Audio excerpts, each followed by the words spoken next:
A horrific murder, a 3.5-year manhunt, a family broken. On Sunday, the 11th of October 2015, Shane O-Brien mercilessly killed Josh Hanson in a packed West London bar, fleeing as far as Romania in an attempt to get away with murder, and dubbed as Britain's most wanted fugitive. No stones were left unturned when hunting him down.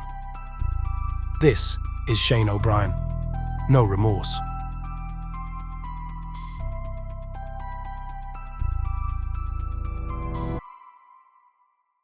O'Brien was originally from the Sutton Estate in Ladbroke Grove, West London, which is known for its links to the Notting Hill Carnival Parade. An avid martial arts fan and a father to 2 children, O'Brien was unemployed, had no bank account, and had links to the drug trade. With 2 previous convictions for being in possession of a bladed article, O'Brien was not what you would call an upstanding member of the public. In contrast, Josh Hanson, born in Kinsbury, northwest London, was described as a rising star in his job as a road manager for the local council. Hanson had passions for cooking, was qualified as a personal trainer, and contributed to the family mortgage. Hanson's mother explained in the aftermath of his murder that she taught her son always to turn the other cheek if faced with conflict. But on Sunday 11th of October 2015, Josh was not given the chance to walk away. Just quickly, please consider liking the video and subscribing to the channel. It really helps the channel grow and reach a wider audience. Thank you. After arriving at around 12:46 a.m. at the RE Bar in Eastcote, West London, Hanson and his girlfriend begin enjoying a night out with friends. O'Brien, who Hanson didn't know, had arrived about 15 minutes earlier and was also out with friends. The only interaction between the 2 groups is when one of O'Brien's friends briefly spoke to one of Hanson's, without incident. After just 16 minutes at 1 a.m., O'Brien, who towered over a 5'6" Hanson at over 6 feet tall and well-built, wades through a table and chairs to confront Hanson over giving him a look. Hanson, clearly confused, asks what the problem is. Reaching for a box-cutting knife, purchased earlier that day, O'Brien hides it behind his back whilst continuing to confront Hanson. After just 5 seconds, O'Brien, with pinpoint accuracy and 0 consideration for the consequences, mercilessly slashes Hanson from ear to throat, causing a 37-centimeter wound. O'Brien then calmly folds away the knife, glances over at Hanson to confirm his work, and leaves the bar. Heading down Field End Road towards Montford Road, O'Brien gets into a small white van driven by a friend and escapes towards the White City area. Despite the heroic efforts of an off-duty nurse and paramedics, 39 minutes later, Hanson is pronounced dead at the scene at 1:40 a.m., with the catastrophic injury having caused him to essentially drown in his own blood. An immediate murder investigation is launched, headed by Detective Chief Inspector Noel McHugh of the Metropolitan Police Specialist Crime Murder Squad. After extensive CCTV trawling, 2 drinking cups used by O'Brien at the bar were identified. Fast-track DNA and fingerprints requests were made, and O'Brien is quickly identified as the prime suspect. DCI McHugh explains, "This fast response meant we could quickly prove O'Brien's identity as the man we sought via fingerprint work on the cups he drank from that night. At that stage, we didn't know a great deal about him, but call it instinct if you like. Somehow this felt different from other murders." Warrants at known addresses of O'Brien were rapidly executed, and whilst he was nowhere to be seen, a number of weapons were seized, including 2 Stanley knives, a flick knife, a machete, and a hatchet.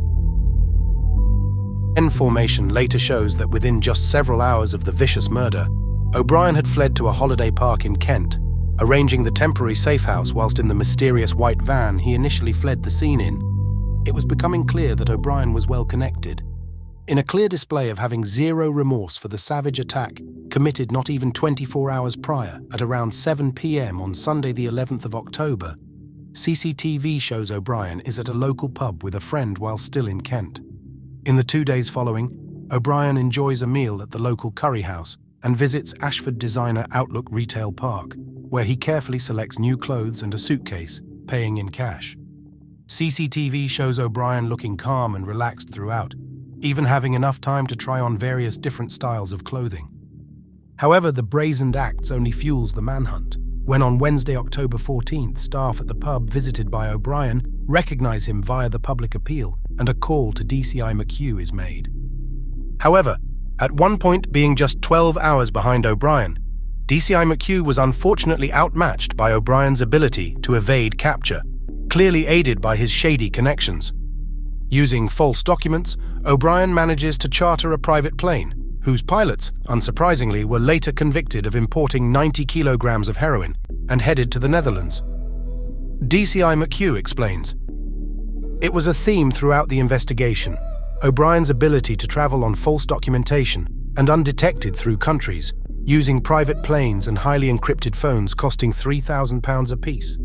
Most of our manhunts last a few weeks or months, and the suspect might flee to another county in the UK, relying on family and limited funds, not O'Brien.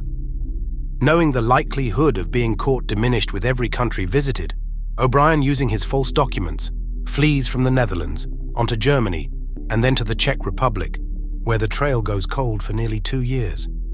In a bid to keep a free man on his travels, O'Brien adopts multiple false identities, numerous hairstyles, and has his tattoos altered. But for O'Brien, these attempts proved unsuccessful. In an almost ironic turn of events, in 2017, O'Brien is arrested inside a club whilst in Prague for a violent offence, and his fingerprints are taken by Czech police. After being bailed for the offence, regrettably the time it takes for prints to match those from UK records and for the alarm to be raised, O'Brien had fled to Romania. After a colossal multi-agency manhunt spanning nearly 4 years, including the Metropolitan Police, the National Crime Agency and Interpol, O'Brien's luck finally runs out. On Saturday, March 23, 2019, he is detained by Romanian authorities, and on Friday the 5th of April, he is extradited to the UK under police escort. Attending personally, DCI McHugh sees the extradition plane landing at London's Heathrow Airport. During the trial at London's Old Bailey Crown Court, O'Brien makes various excuses to the abhorrent act. O'Brien argues that Josh Hanson started being very aggressive by his facial expressions. He was making very aggressive body language, staring straight into my eyes. He was the instigator of the whole thing. He was raring to go. Personally, I felt like he was ready to attack me. I do not feel criminally responsible because from the bottom of my heart, I did not mean to touch him with that blade, only to scare him." Taking just 55 minutes of deliberation, the jury finds O'Brien guilty of murder, and Judge Nigel Lickley sentences O'Brien to serve at least 26 years for murder. In his closing statement, Judge Lickley says, "Josh Hanson did not know you. He had done nothing to provoke any reaction from you, let alone violence of this sort. Your account that he had threatened you with looks and gestures was, even if true, incapable of amounting to any justification for the way you acted. Your assertion that the injuries were caused by accident was rejected by the jury. Hanson had not seen you holding the knife in your hand. He can have had no idea what you were about to do. This was a grotesque, violent, and totally unnecessary attack on an innocent man. The reason why you behaved such a way may never be explained. You, however, know why you did." Outside the courtroom, Hanson's mother, Tracy Hanson, states, "This is a mother's worst nightmare and one I will never wake up from. My son was taken from me in the cruelest way possible. I will never hold him again. Nothing could ever be said in a courtroom to address that, but today's sentence goes some way to giving us the space we need to start to breathe. I can never move on. I can only move forwards." A well-loved man, Josh's funeral is attended by more than 2,000 people. As we reach the end of this video, I'd like to thank you for watching. Please consider giving the video a like and subscribing to the channel. It really does help. Until next time, stay safe.